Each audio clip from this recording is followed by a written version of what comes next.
Hey guys, tonight we slip into something uncomfortable.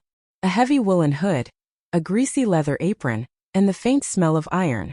You're standing in a muddy courtyard, a damp axe handle in your hands, and every pair of eyes in the village is fixed on you. No pressure or anything, but that guy kneeling over there is expecting you to be good at this. Welcome to your new job, medieval executioner. You probably won't survive this. So, before you get comfortable, take a moment to like the video and subscribe, but only if you genuinely enjoy what I do here. Drop your location and what time you're listening. I love seeing where you're all tuning in from. Now, dim the lights, maybe turn on a fan for that soft background hum. And let's ease into tonight's journey together. You weren't born for this. No one really is. But after a suspicious fire took out the old hangman's cottage, along with the old hangman, you found yourself as the only man in the village who didn't flinch when blood was mentioned. Or maybe you just owed the Baron a favor. Either way, here you are, holding a polished axe that's a little too heavy, and trying to remember whether it's swing with the hips, or just close your eyes and hope. There's a strange stillness before the first swing. Birds don't chirp. The crowd holds its collective breath. The man on the scaffold mutters a prayer to someone, maybe God, maybe the guy who sharpens the blade. Your heart races like it's in a joust. And then, just like that, you're no longer a farmer or a baker, or that guy who once danced too hard at a midsummer festival. You are Death's apprentice. Sort of. Your first execution is messy. There's hesitation. The crowd groans. You swing twice. Maybe 3 times. Historians still argue whether early executioners received formal training or just learned on the job with unfortunate volunteers. But either way, you now have something most people fear and resent: power over the living. Your pay isn't bad. Few coins. A meal. Maybe a cut of the prisoner's clothes if you're lucky. You're told to clean up afterward, mop the blood, and smile for the crowd. Well, you don't have to smile. You're not exactly a jester. But you learn fast that a certain grim stoicism earns respect, or at least fear. Which is sometimes enough. The village tavern is quieter when you walk in now. People murmur, shift in their seats, pretend they didn't just see what you did an hour ago. You try to ignore it. Try to sip your ale like nothing's changed. But you know it has. You're the person no one wants to speak to, but everyone needs. Quirky fact. Some towns didn't even hire a full-time executioner. Instead, they'd outsource the task to traveling hangmen. Essentially medieval freelancers with very bad LinkedIn profiles. You're lucky, if that's the word, that your village needed someone permanent. Steady work, steady pay, and steady nightmares.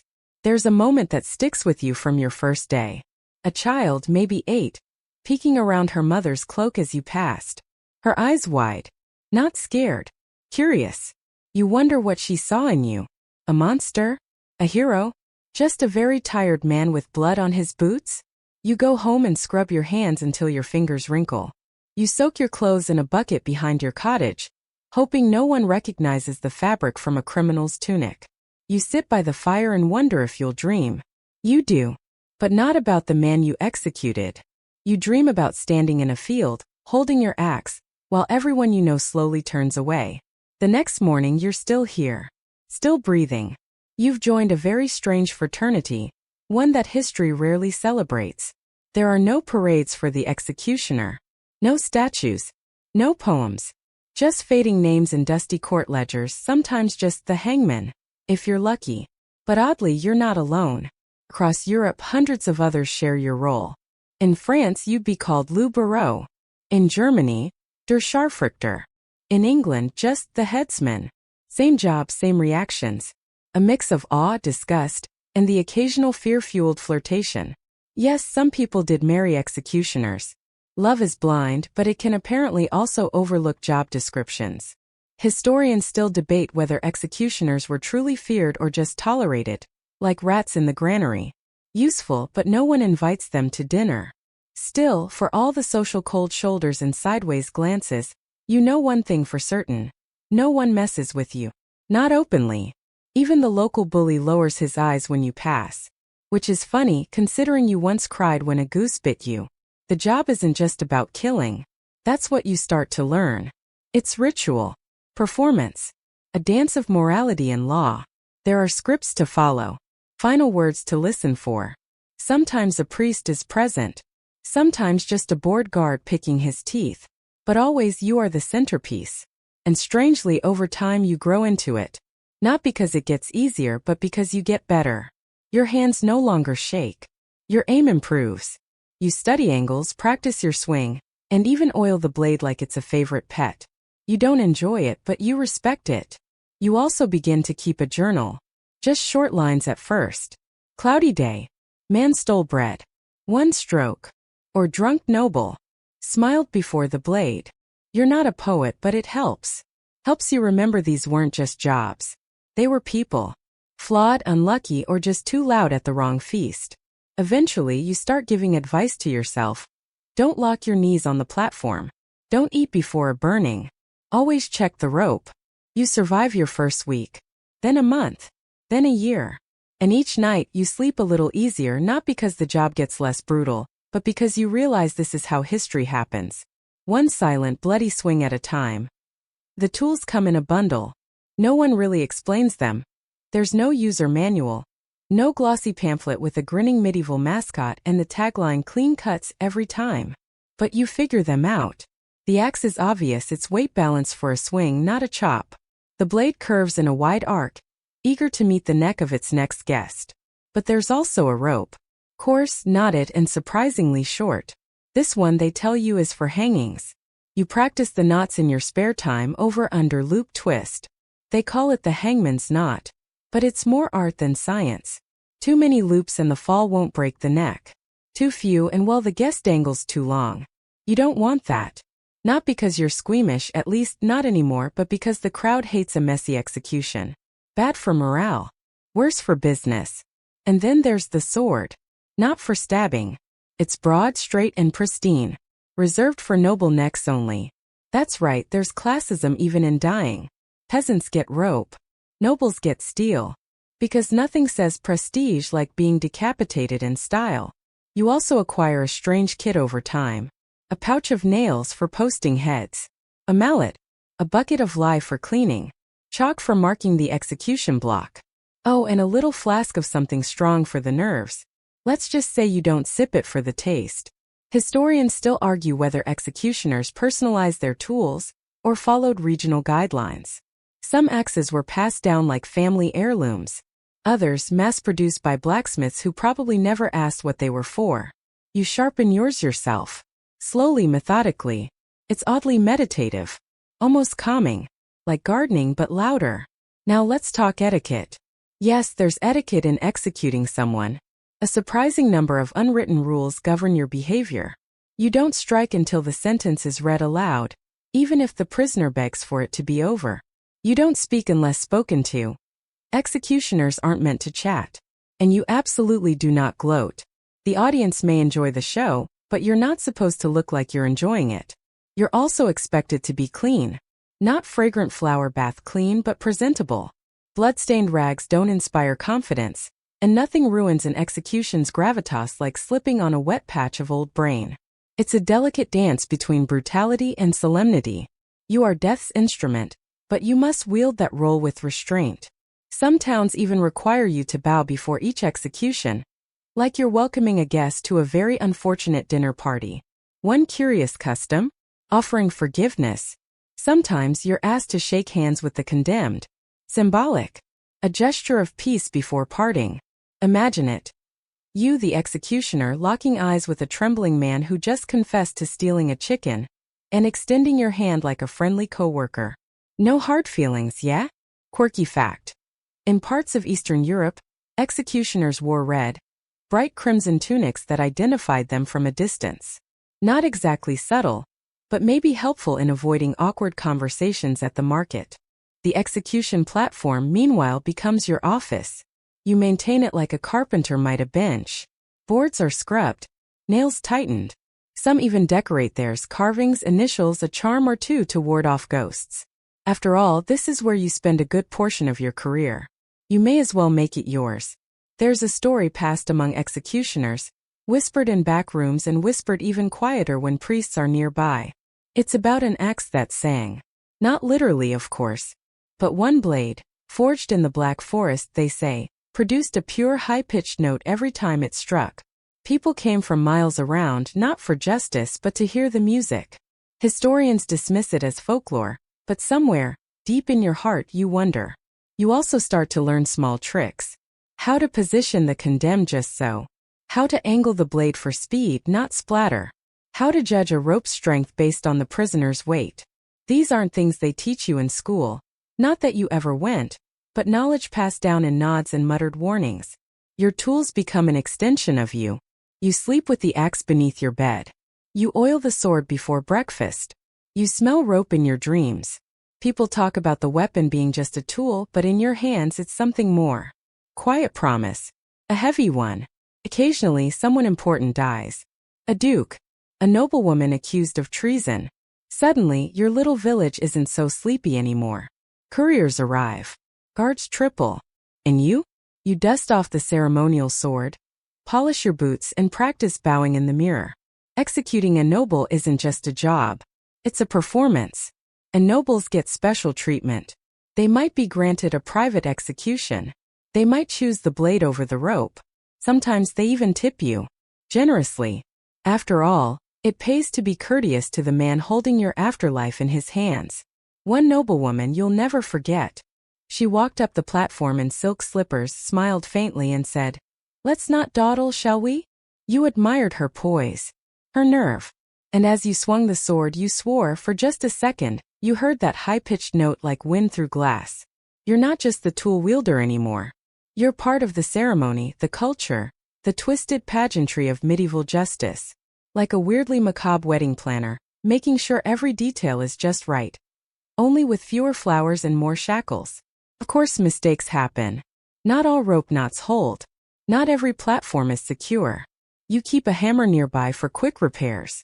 And you always double-check the axe blade for chips. A dull blade is a slow blade. And a slow blade leads to complaints. You learn how to nod at the guards, signal the priest, steady the crowd. You're practically a conductor now. And when the final act comes, the drop, the swing, the silence, you feel it in your bones. This is your role. Not glamorous. Not noble. But necessary. Or so you tell yourself. The job comes with perks, weirdly enough. You're not rich, but you live comfortably. A modest cottage on the edge of town, some free meals, maybe a pig or two tossed your way during harvest season. No taxes. Seriously. The town waives them. It's the least they can do for someone who regularly swings steel at skulls so they don't have to. And the beer? Free. Well, mostly. Tavern owners are known to quietly slide a mug your way. Not out of kindness, really. More out of self-preservation. It's hard to argue with someone who knows how to tie a noose in under 15 seconds. But here's the catch, you're untouchable. Not in the glamorous, crowned by God kind of way. More like, no one wants to sit next to you at dinner. You're avoided like spoiled fish at a market stall. Mothers pull their children close when you walk by. Shopkeepers pretend not to see you. The blacksmith wipes down the counter a little too hard after you've touched it. It's not personal. It's ritual. Superstition. People believe your touch can curse crops, sour milk, even cause miscarriages. One man swears his goat stopped giving milk after he shook your hand. You try not to take it personally, but it's hard not to notice when someone walks the long way around the square just to avoid sharing your shadow. Historians still argue whether this stigma was religious, social, or just plain fear. Either way, it follows you like a second cloak. Thick and invisible. You could be the kindest soul in the village, donate to the poor, rescue kittens, knit scarves for the elderly, and they'd still cross themselves as you pass. Romance? Ha! Good luck. Even the local brothel has reservations about letting you in. One madam whispers that your coin is unclean. And that was on a good day. Your odds of finding love? Slightly better than being struck by lightning while juggling chickens. But here's the irony, you're needed. Desperately. The village can't function without you. You uphold justice, deter crime, and keep the barons' peace. They just don't want to talk to you about it. You're like the village's spleen. Essential, unglamorous, and better left unmentioned. That said, there are others like you. A small circle. Other executioners from neighboring towns. You meet occasionally at festivals or when called to larger towns for particularly grand executions. You nod at one another across crowded spaces. No handshakes, of course. But there's a bond there. A silent camaraderie. Who else could possibly understand what it's like to carry this particular burden? You share stories. Quietly. A noble who asked for a poem before the axe. A prisoner who sang the whole way to the gallows. A mayor who insisted on watching every step but fainted at the first drop of blood. You laugh. You sip cider. And for a moment you don't feel quite so alone. Quirky fact. Some towns even required executioners to live outside the walls, in designated unclean zones. Little huts or farms on the outskirts, far enough from civilization to avoid polluting it spiritually, and yet close enough to be summoned quickly, like a fire extinguisher, kept just out of sight until needed. You learn to enjoy solitude, long walks in the woods, reading old texts, carving wooden figurines. You get surprisingly good at that. Sometimes you talk to yourself just to hear a voice that doesn't quiver or judge. Animals don't mind you. Dogs wag their tails. Cats curl in your lap. A raven starts showing up outside your window each morning. You name him Justice. He's not very friendly, but he listens, which is more than you can say for most people. The loneliness hits hardest during celebrations. Feast days, weddings, New Year festivals. You stand at the edge of the crowd, nursing your drink, watching people dance and kiss and stumble through songs. Occasionally, someone will invite you to join, usually after too much wine. You decline politely. You've seen what happens when people sober up and realize they danced with death. One year, a child wanders up to you, face sticky with honey, and asks, "Are you the man who chops off heads?" You nod. She looks impressed, not scared. "Cool," she says. Then runs off to chase a piglet. For a second you smile. Maybe this next generation will be different. Or maybe she'll have nightmares. 50-50. Your reputation becomes a strange sort of shield. Bandits steer clear of your property. Thieves never touch your home. No one wants to mess with the man who has access to rope, blades, and legal authority. There's one advantage no one talks about. You see people as they truly are. At their best, brave, defiant, at peace. And at their worst, sobbing, begging, soiling themselves in fear. You become a reluctant student of human nature. It's oddly humbling. And occasionally heartbreaking. You once had to execute a boy barely 16, caught stealing during a famine. The villagers demanded justice. You tried to protest, suggested a hand be taken instead. The Baron overruled you. "Make it public," he said. "Set an example." You did your duty. But you kept the boy's shoes. Small, worn, patched with care. You keep them under your bed. A reminder. Historians still debate whether executioners ever refused orders. Most say no, disobedience meant death.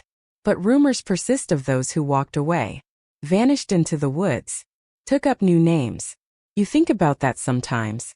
Still, you wake up, sharpen the blade, and prepare for the next name on the list. As this is your role. Your curse. Your calling. Maybe even your penance. Who knows what you did in a past life? You light a candle each night. Not for forgiveness. Not anymore. Just for silence. For rest. For one night without screams echoing behind your eyes. Some days you don't kill anyone. No sentencing, no public order, no last rites. Just silence and clouds that drift too slowly overhead. These are the days that stretch like cooling wax, quiet, almost normal. You sweep your doorstep. You oil the blade not because it's dull but because you've got the time. You patch a hole in your tunic. Stir the stew twice instead of once. It's almost peaceful. But the silence is never complete. Even when no one's screaming, the memory of their voices lingers. You remember details you never asked to keep. A mole on a prisoner's cheek. The way one man's knees buckled before the sentence was even read. The scratch of hemp rope against skin. You don't want these details, but they arrive anyway, and once they arrive they unpack and stay. You dream too. Always the same hill, always the same block. But the condemned? They change. Sometimes it's your father. Sometimes your brother. Once it was yourself kneeling there, staring at your own calloused hands as they lift the blade. You wake in sweat, breath sharp, heart trying to punch its way out. Still you work. Because work is structure. It's a way to hold off the fog. On uneventful days you tend the records. Yes, records. The Baron insists on them. Meticulously kept logs of who was executed when and why. You write in careful script, the ink dark and unforgiving. June 14th, Henrik of Larch, theft of 6 hens, rope. It's an odd legacy, this ledger of endings. Historians still argue whether executioners doubled as scribes, or whether this was just a peculiarity of more organized towns. But in your village it's your job and you do it well. Sometimes you doodle in the margins, tiny gallows, a hanging man, even a flower or two. No one's going to see it after all. Except maybe the Baron, and he doesn't read the margins. Speaking of the Baron, he has a peculiar fondness for punctuality. If he schedules a hanging for noon, it better not happen at 12:01. Justice, he says, should be as timely as it is merciless. He once docked your pay for starting a beheading 4 minutes late. You considered arguing, but instead just nodded and tightened the buckle on your belt. The Baron's not cruel. Not exactly. But he's cold. Methodical. The kind of man who sharpens his quills even if he hasn't written anything in days. You think maybe that's why he chose you. You understand each other. You're both tools after all. Quirky fact. Some towns in France required executioners to perform other duties, like cleaning the latrines or maintaining the city's pigs. Talk about a resume. You get called to other towns now and then. A special execution. A show. You pack your tools, kiss the raven, yes, still justice, goodbye, and make your way down dirt roads that wind through deep forests and suspicious glances. Every town is different. Some have gallows so high they sway in the wind. Others use pits, where the condemned kneels and disappears into the earth like a bad dream. Once you worked in a village that preferred drowning. An old custom, they said, from when witches flew at night and livestock vanished without explanation. You stood ankle-deep in a marsh holding a weighty stone. That night your dreams were swampy and thick. But there are crowds. Always crowds. People pressing forward to see justice, or at least a bit of drama. You hear their breath, collective and shallow, as if they're all afraid of missing the moment. Sometimes when the axe falls there's a cheer. More often it's silence. Thick, reverent, final. You begin to recognize types in the crowd. The morbidly curious gripping the railing. The children too young to understand. The stoic wives who pretend they're not crying. And always someone hawking meat pies nearby, because apparently no one loses their appetite for long. You try not to judge. After all, you're part of the show too. In between executions you get letters. Crude ones, written by trembling hands or dictated to the village scribe. Begging for mercy. Asking for advice. One man wanted to know if being beheaded hurts. You never answered, but you think about it often. Does it? There's no one left to tell. You once got a poem. From a condemned man. It was short, badly rhymed, and smeared with tears. You kept it. Folded it 3 times and tucked it into your belt. Sometimes you read it aloud to Justice. He squawks disapprovingly. Your hands age faster than the rest of you. Calloused, scarred, stiff in the morning. You massage them by the fire, whispering old rhymes from your mother's village. She would have hated what you became. Or maybe not. She once decapitated a goose with a single stroke and didn't blink. You remember her hands too strong. Always stained from herbs. She said a good stew needed patience and bones. You wonder now if that applied to more than cooking. On quiet days you take walks. Not far, just to the edge of the woods, where wild garlic grows and the air smells less like people and more like promise. You collect mushrooms. Sometimes berries. And once you found a ring in the dirt, thin silver, too small for any man. You wear it now. A tiny rebellion against the job, against the role. No one sees it beneath your glove. Justice follows you. Sometimes on foot, sometimes winging just ahead like he knows where you're going better than you do. And though no one talks to you, no one visits, you feel observed. Like the village watches from behind shutters, measuring your silence. Waiting for a slip. But you don't give them one. You never have. Because this is the deal. The tools, the job, the exile. The piece that's not quite peace. You hold up your end. Always. Because someone has to. There's a new name on the list today. You recognize it. Everyone will. It's the miller's son, Eldrick. Barely 18, strong as an ox, quick to laugh, quicker to flirt. You saw him once chasing a chicken through the square. Shirt half button, the chicken clearly winning. He was harmless. Or seemed that way. Now he's accused of murder.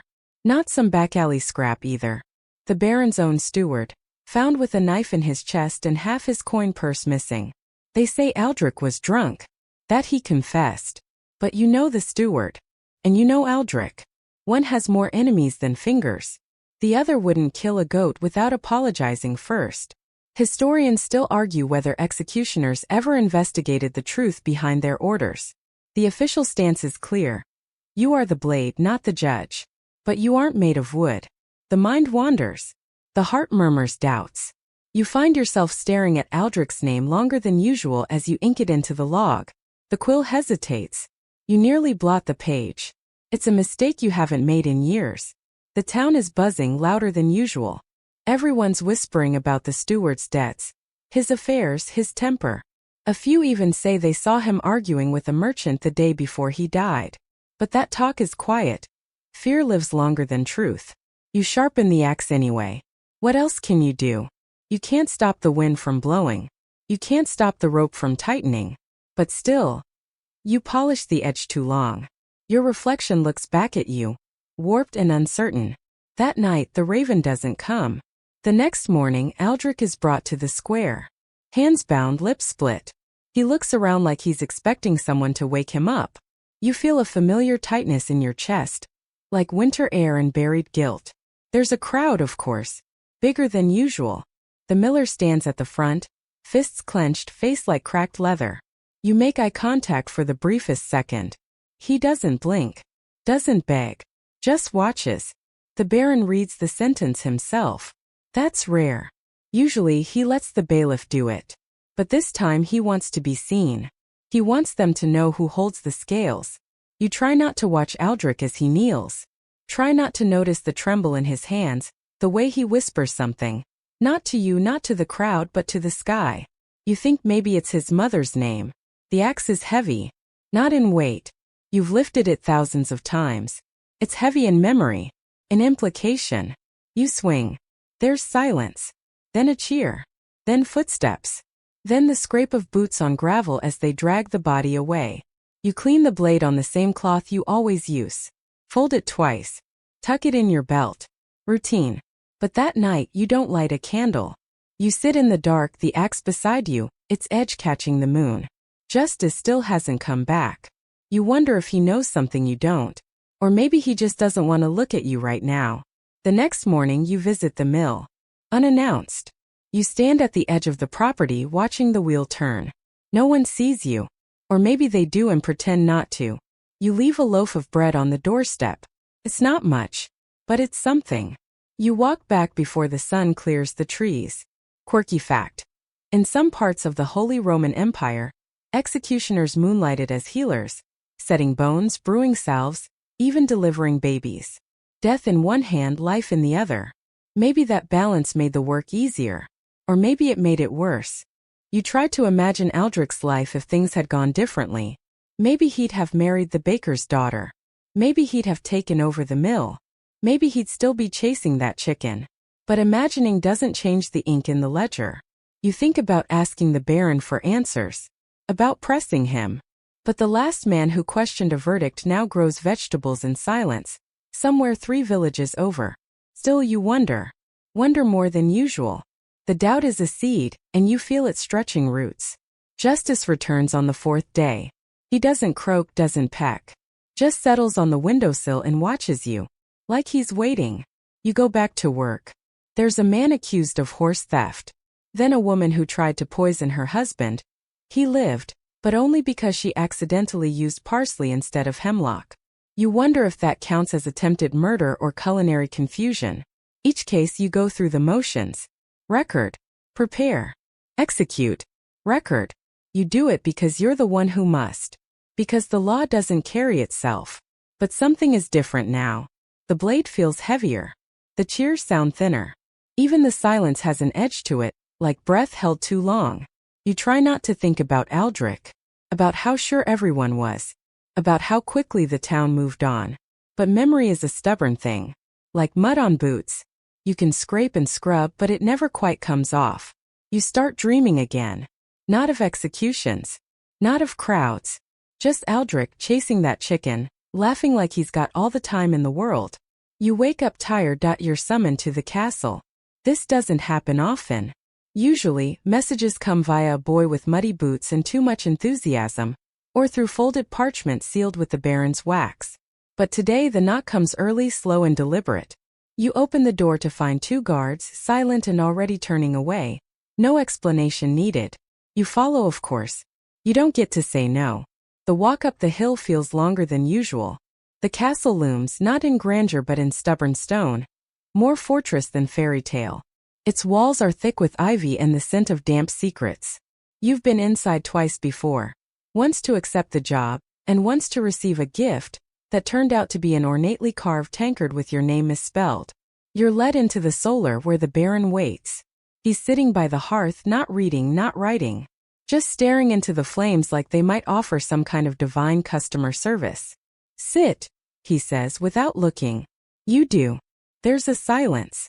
Not the awkward kind but the cultivated sort that powerful men like to use for effect. You count the seconds until he finally speaks. We have a problem, he says. You don't nod. Problems are your unofficial specialty. He explains. A noble from the north is visiting Baron Tybert. Wealthy, influential, and unfortunately judgmental. He's traveling through, inspecting holdings, and will be attending a public execution. A display of local justice, he calls it. So naturally the Baron wants it perfect. You'll make it clean, he says, efficient. No trembling hands. No mess. You think of Aldrich. You think of trembling hands. You nod. Then comes the twist. The condemned is a nobleman, minor but titled. Caught stealing relics from the abbey. Normally he'd pay a fine, maybe do a week of penance. But Baron Tybert is deeply religious. He demanded blood. Your Baron of course obliged. Historians still argue whether nobles were ever executed in public under common law. Officially it was rare. But exceptions happened, especially when politics needed theater. You're handed a new axe. Polished oak handle, steel as bright as a saint's halo. Feels wrong. Too clean. Like it's never been touched by consequence. You nod again. The execution is set for 3 days from now. Enough time to prepare, the Baron says. Enough time to make it flawless. You leave the castle with the new axe slung across your back like a trophy, or a warning. On the way down you pass the chapel. You don't usually stop. But today you do. Inside it's cool and dim. The air smells like old wax and old whispers. A priest is lighting candles. He nods at you, no fear, just recognition. Everyone knows you, even if they pretend not to. You light a candle. Not for the nobleman. For Aldrich. And maybe a little for yourself. Quirky fact.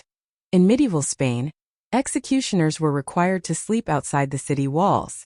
Not for security but because it was believed their presence polluted dreams. You wonder what your village would think if you disappeared for a night. You doubt they'd notice. The next day you prepare. You test the new axe. Sharp yes but light. Lighter than your usual one, which somehow feels less trustworthy.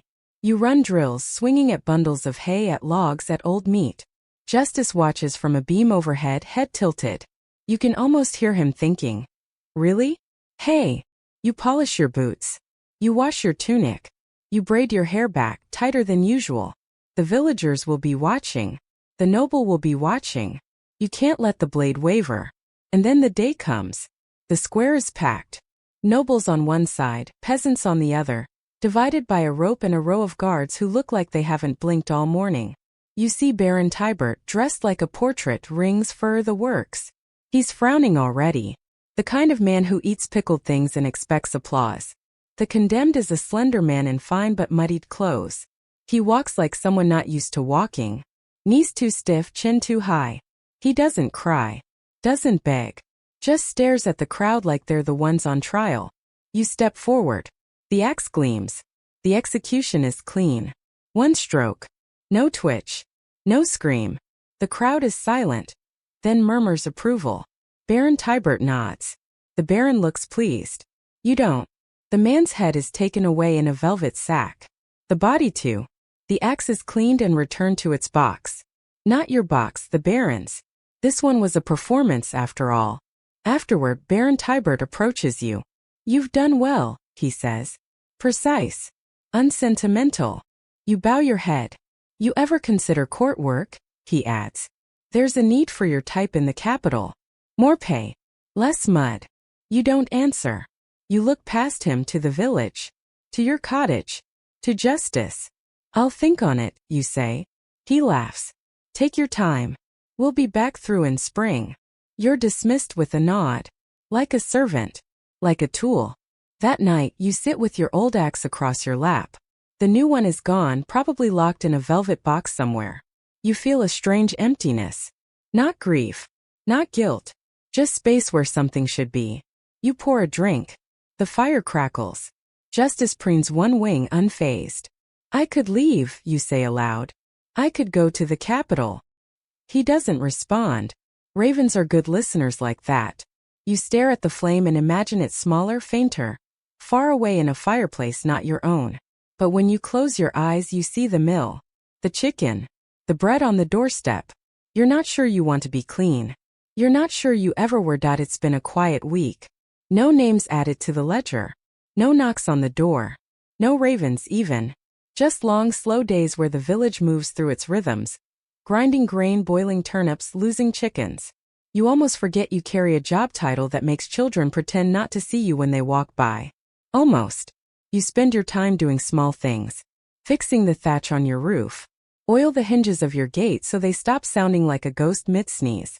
You even help the tanner's boy catch a goat that's taken to headbutting every barrel in town. He thanks you awkwardly, then runs off without making eye contact. Progress. The peace, of course, doesn't last. Never does. A merchant caravan arrives. Bright wagons painted in garish stripes, hung with bells that sound like laughter and metal. You watch them roll in one after another, bringing spice and silk and stories of cities that don't smell like manure in summer. And then the first rumor. Someone in the caravan has been stealing. Not bread or trinkets either. Jewels. A pendant from the abbey. A relic. Important enough that the abbot himself visits the Baron in person, which he hasn't done since the cathedral roof caved in 3 years ago. Spoiler. They never fixed it. The Baron orders a trial. A swift one.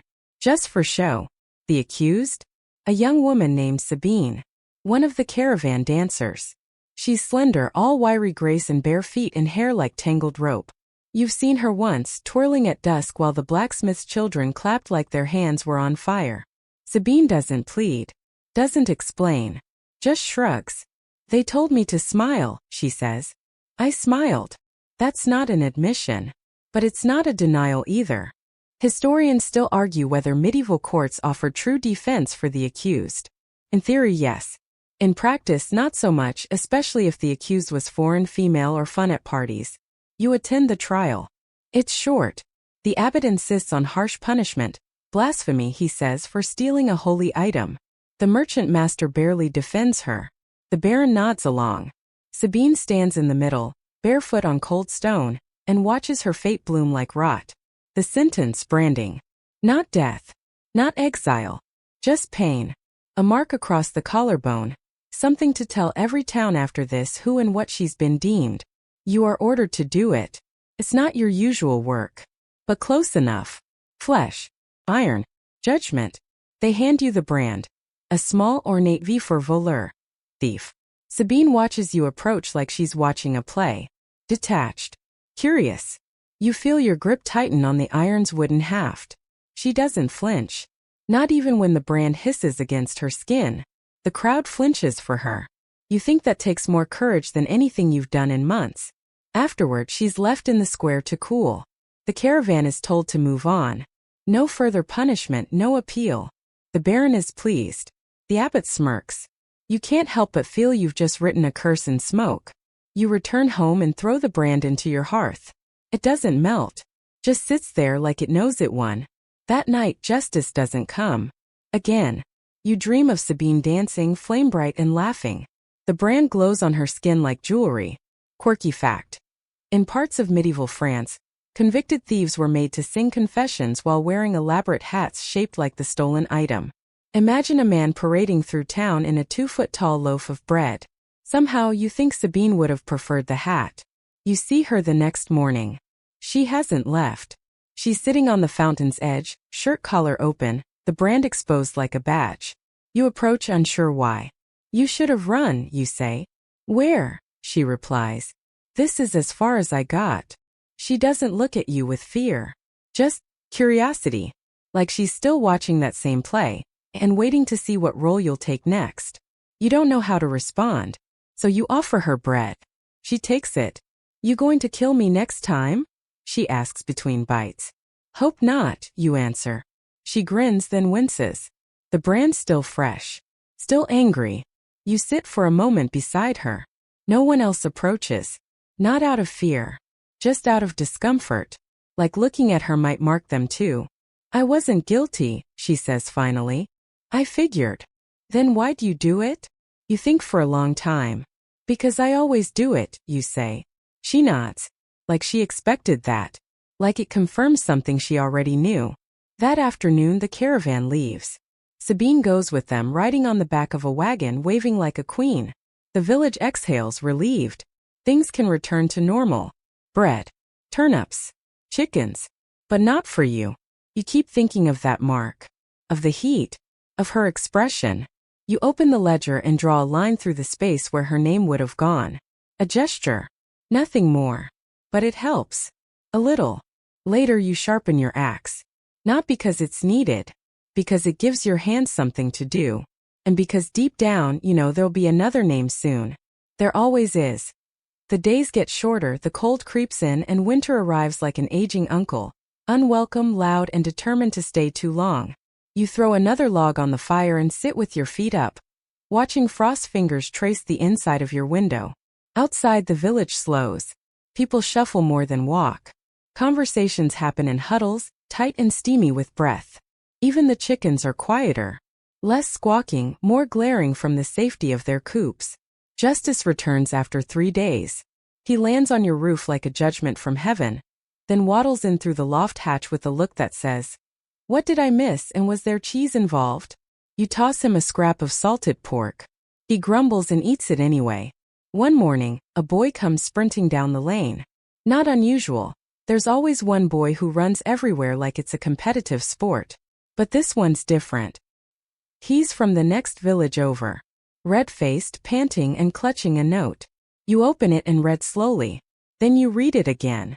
The crime is simple, almost laughable. A farmer is accused of poisoning a well. Not in a dramatic everyone's dead kind of way. Just sickness. Coughs. Stomach pains. The sort of things winter brings anyway. But someone pointed, and the baron from that village, young, newly landed, eager to flex authority, wants it dealt with harshly. They want you to handle it. Tomorrow. You agree because of course you do. You pack your tools, wrap your cloak tight, and start the half-day journey on foot. The road is slush and mud. Your boots complain with every squelch. Justice follows from above, occasionally stopping to scold a mouse or admire his own reflection in puddles. You arrive at dusk. The village is smaller than yours, arranged around a square with a lopsided well at its heart. The accused, an older man named Tom, has been locked in the storehouse. You're given bread, ale and a cot in the smithy. Not much of a guest room, the smith jokes. But you don't look picky. You smile politely, which in your case means not frowning. That night, you sit outside the storehouse, listening to the wind whistle through the slats. Tom sings. Not tunefully, but sincerely. A lullaby maybe. Or a hymn. It sounds like something someone would sing to a goat with a twisted leg. The next morning you meet him properly. He's thin. Not frail but wiry, with hands like rope and eyes that have seen more sunrises than sleep. He doesn't beg. He doesn't argue. He just looks at you and says, "I didn't do it." You nod. You've heard that before. Didn't even touch the well. He adds. Haven't drunk from it in weeks. I got a spring up behind my place. Cleaner. Why do they think you did it? You ask. He shrugs. Because I'm old. Because my dog growls at children. Because someone got sick and needed someone to blame. Historians still argue whether rural justice truly reflected communal beliefs, or just amplified whoever shouted loudest. The truth is probably both, stirred with fear and cooked over suspicion. You examine the well. It doesn't smell off. The bucket's fine. The rope isn't frayed. You see moss but nothing alarming. You taste the water. Cold. Slightly metallic. But not poison. Still, you're no alchemist. You suggest postponement. The young baron, shiny as a new coin, refuses. Justice must be swift, he insists. You want to argue, but you don't. You've seen what arguing gets you in rooms like this. The sentence is flogging. Public, of course. To remind the village, the Baron says, that safety depends on obedience. Not justice. Not guilt. Just obedience. You stand with your whip, the same one you almost never use. The crowd gathers. Not jeering. Just watching. The way people watch a storm on the horizon. Half fear, half fascination. Tom strips his shirt. His back is pale and marked with the scars of work, not wounds. You raise the whip. Justice perches on a beam above, silent. The strokes fall. Not cruelly. Not lightly either. Enough to satisfy the law, to avoid the Baron's disapproval, to make a point. Tom never cries out. He hums again. That same goat lullaby tune. You wonder if he's doing it to comfort himself or to make you uncomfortable. It works either way. Quirky fact. In medieval Germany, floggings were often followed by a communal meal. It was believed that sharing bread afterward restored spiritual balance. You don't see any bread here today. Just cold eyes and colder ground. Afterward, you help him to his feet. You should hate me, you say. He snorts. You're just a rope. The Baron's the hand that pulled it. You leave a coin in his palm. More than you earn in a week. He doesn't look at it. Just closes his fingers around it like it's nothing. Or everything. You sleep badly that night. The cot is lumpy. The wind howls. Justice tugs at your cloak as if to say, time to go. In the morning, the village is quiet. Tom is gone. No one mentions him. You walk home slowly, dragging your feet through slush. You think about the well. About sickness. About how people need someone to burn when the world gets cold. When you finally see your cottage, it feels smaller. Familiar. Almost kind. Justice flies ahead and lands on the roof. Home. You step inside, throw your cloak over the peg, and sit by the fire. Your hands ache. Not from the whip. From holding back. Sometimes punishment feels like spilling blood from a wound no one wants to admit they gave. You close your eyes. Tomorrow someone else will knock. But not tonight. There's an icicle hanging from your eave that could kill a man if it felt ambitious enough. You watch it sway slightly in the breeze. Winter's grip is tightening. Snow has begun to fall in sharp sideways gusts, like the skies trying to exfoliate the entire village. The roads are quiet. People shuffle by bundled in so many layers you'd think wool was armor. For a brief, hopeful moment you think you might get a few days of peace. Naturally, that's when the castle sends for you. Again. This time it's not punishment they want. It's inspection. The Baron, yours, the one who knows your name but won't say it out loud, has grown suspicious of a traveling preacher. Tall man, booming voice, with a talent for stirring people up and a tendency to say things like divine judgment is faster than the king's. Always a crowd pleaser. His name is Father Edric, and apparently he's been turning tavern gossip into scripture. People are listening. Too many people. The Baron smells rebellion. Or at least inconvenience. So he summons you to observe. You're not entirely sure what that means. Still you go. You trudge up the frozen hill, your boots stiff with ice, justice circling above like a feathered omen. You're not given a seat in the great hall. Of course not. You're posted in the back like a fire poker. Present. Useful. Unspoken. Edric stands on a crate. Yes, a literal crate. It creaks under him like it knows this is all very temporary. He's fire and brimstone and charmingly disheveled. His beard has its own gravitational pull. You've seen that look before, in con men miracle sellers and once memorably in a man who claimed he could speak fluent goose. The villagers watch him raptly. He talks of justice, of mercy, of a day when those in chains will eat from the high table. His voice is honey dipped in vinegar. The Baron shifts uncomfortably. You do too, but mostly because your toes are cold. Historians still argue whether traveling preachers truly pose threats to feudal control, or were just a vent for popular frustration. The answer probably lies somewhere between those lines, scribbled in a forgotten margin. Afterward, you're summoned privately. The Baron scowls. He's stirring unrest. Get something on him. You raise an eyebrow. You want me to interrogate a priest? No. I want you to observe. But if you happen to notice anything actionable, you nod very slowly. You've danced this dance before. So you follow Edric for a day. Quietly. Watchfully. He speaks to widows. Gives bread to orphans. Helps repair a crumbled wall. Nothing seditious. Unless generosity now counts as treason. That evening you find him alone, sitting on a stump outside the inn, sipping something hot that smells vaguely of cloves and poor choices. "You're the Baron's shadow," he says without turning. "I figured." "You're not hiding," you reply. "Should I be?" "That depends." He laughs. A big round sound that fogs the air. "I'm not here to burn anything down. Just light a few torches in the dark." You sit beside him uninvited. He doesn't mind. "You could get hanged for rhetoric like that," you point out. He sips. "Not unless you're the one holding the rope." You glance sideways. "Do you believe all of it?" "The sermons." "Some of it. Enough of it. The rest is performance. People need hope, or at least a distraction. Truth. Truth's a slippery thing in winter." He offers you a drink. You accept. It burns. But it's the good kind of burn, like a story starting in your chest. The next day, the Baron demands a report. You say, "He's not dangerous." He says, "He's too popular." "That's dangerous." You shrug. "Then exile him." Quietly. The Baron pauses. "Would you do it?" You pause longer. "Yes." He nods like he's not sure whether to feel pleased or threatened. So that's what happens.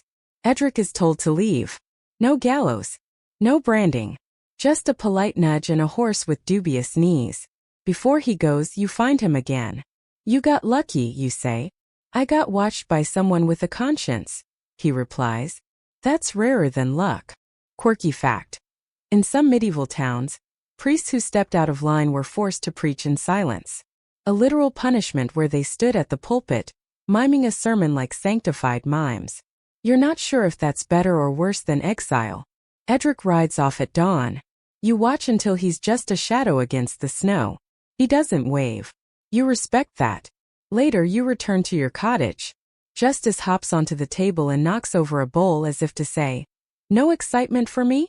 Rude. You toss him a scrap. He grumbles, then eats it like it was his idea all along. You sharpen your blades. Not for any reason. Just out of habit. The ledger stays shut that day. No names. No blood. Just silence.